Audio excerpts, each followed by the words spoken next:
They told you America was discovered. They told you freedom began in 1776. They told you this land was empty, waiting, silent. But what if that story is incomplete? What if the birth of a nation required the erasure of another before the flags were raised, before the declarations were signed? Millions of people already lived here. They had homes, laws, languages, civilizations older than the nation that replaced them. This is not a story taught in classrooms. This is not a story carved into monuments, because it's uncomfortable, because it asks a dangerous question. What was destroyed so America could be built? This documentary is not about hate.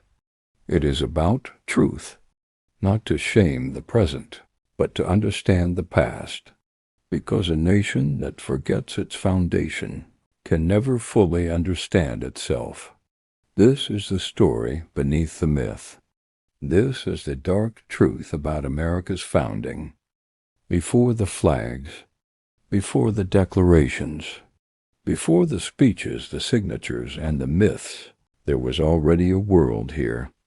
Long before the word America was spoken, this land was alive, not empty, not waiting to be discovered. It was filled with nations, cultures, and civilizations that had existed for thousands of years. People were born here. They lived here. They raised families, told stories, worshipped, traded, and governed themselves. They knew the rivers. They knew the seasons. They knew the land in ways that could not be written on maps. This continent was not silent. It spoke through forests, plains, mountains, and water. And the people listened. This is where the story truly begins. Not with Europeans arriving, but with everything that already existed before them. Indigenous societies were not primitive or chaotic. They were complex.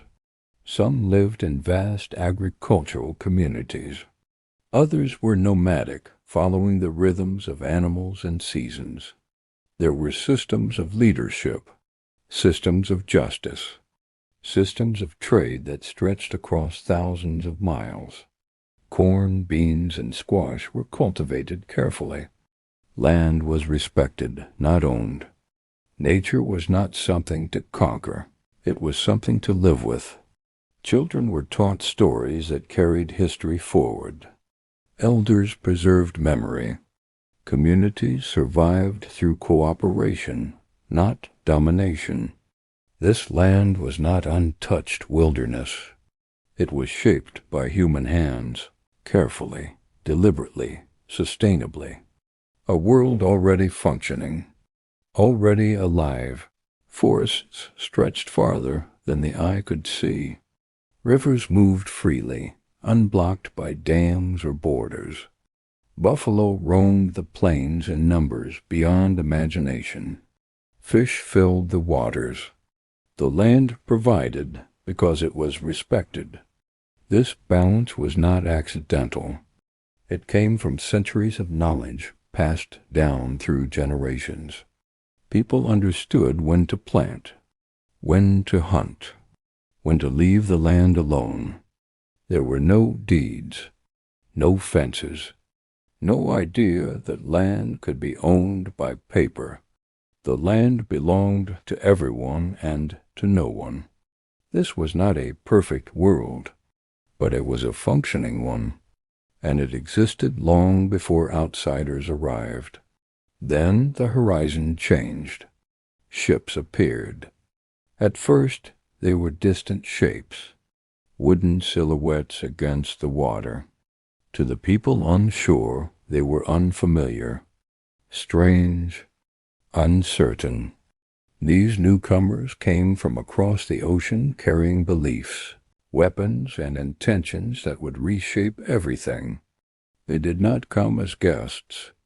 They came with hunger for land, for resources, for power. They carried diseases no one here had immunity to. They carried concepts of ownership that did not exist on this land.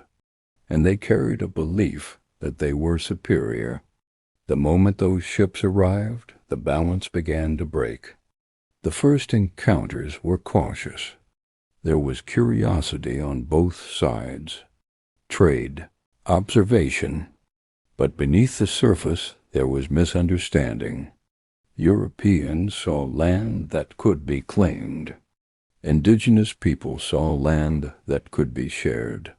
Those two ideas could not coexist. What began as contact quickly became intrusion. Settlements followed exploration. Forts followed settlements. And soon control followed everything. What the newcomers did not take by agreement, they took by force. Before large battles were fought, something else arrived first. Disease, smallpox, measles, influenza, invisible enemies that spread faster than any army. Entire villages disappeared without warning. Families were erased in weeks. No resistance could stop it. No negotiation could slow it.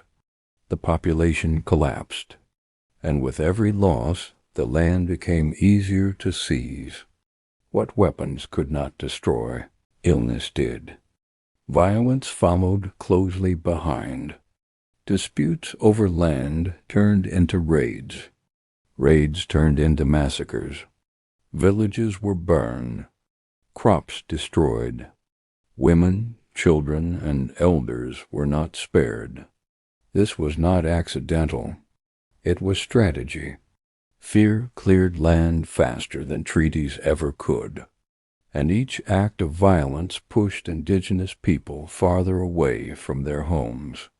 Those who survived were forced to flee. Into forests, into unfamiliar territory, into uncertainty. Sacred places were abandoned, burial grounds left behind.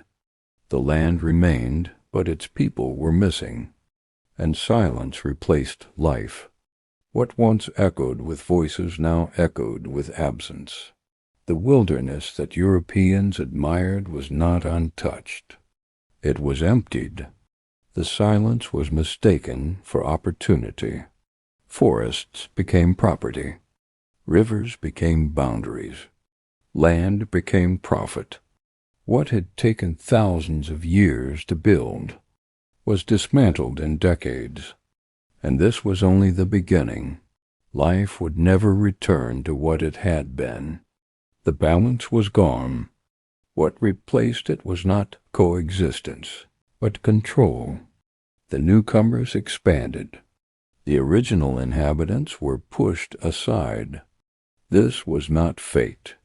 It was choice. And those choices shaped everything that followed. A new order was forming. One built on ownership instead of relationship, on extraction instead of respect.